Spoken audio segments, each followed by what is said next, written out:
చెప్పన్నా. ఎలా ఉందన్న పరిపాలన? కూటమి ప్రభుత్వం వచ్చి సంవత్సరం అవుతుంది కదా, ఎలా ఉంది? నార్మలే ఉంది. ఏం ఉపయోగం ఉంది? అంత ఏమైతే లేదు. ఏంది ఏదో అనుకున్నాలే కానీ ఏదో జరిగింది. ఏమనుకున్నారు, ఏం జరిగింది? ఏం పరిపాలన బాగానే ఉంటుంది అనుకున్నాంలే కానీ ఏం లేదు. పంట నష్టపోతున్నారు చాలామంది. ఉపయోగం లేకుండా పోతుంది. పథకాలు ఏమి రావట్లేదా? సూపర్ సిక్స్ అసలు ఏమి రావట్లేదు. ఎందుకని అంటావు? ఎందుకు రావట్లేదు అంటే పైనుంచి వదలలేకపోతే ఇవేమవుతాయి? పైన ఉన్నాడే ఇలాపోతుండు. ఇంకా అడిగితే ఏమో ఇంకా మాకే అప్పులు ఉన్నాయి అంటుండే కదా. అది అంటే ప్రజలకు చంద్రబాబు నాయుడు తెలియదు అంటావా ఎంత అప్పు ఉంది, మళ్ళీ పథకాలు ఇస్తాం ఇవ్వలేము అని? తెలుసు, ఇవ్వద్దు. తెలియకుండా ఏముండదు కదా. జనాలందరికీ తెలిసేది.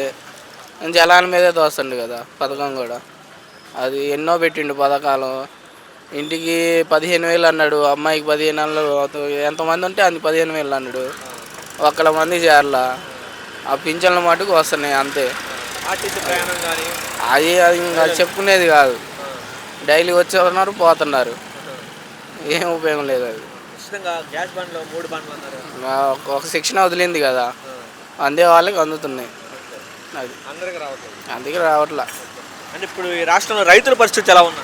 రైతులు చాలా నష్టపోయారులే. ఇప్పుడు ఈ పత్తి వేసుకున్న వాళ్ళు, మిరగాయలు వేసుకున్న వాళ్ళు తొలి ఉప్పుకు బాగుంది అంటారు. రెండో విడతకు వచ్చేసరికి నష్టపోతున్నాము. 7,000 వస్తుంది, 6,000 వస్తుంది. కింటా మిరగాయలు ఉపయోగం లేకుండా పోతుంది అంటున్నారు. పొగాకు కూడా అంతే ఉంది.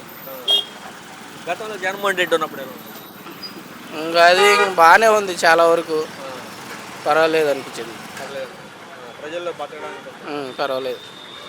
ఇప్పుడు మీకు చూస్తున్నారు కన్నా ఇక్కడ దర్శి కాన్స్టిట్యున్సీలో బూచేపల్లి సుబ్రహ్మణ్యం అందుబాటులో ఉంటారంట, లక్ష్మి గారు ఉంటారు?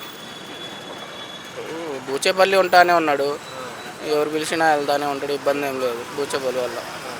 పిలిస్తే పలుకుతాడా? ఇబ్బంది ఏం లేదు.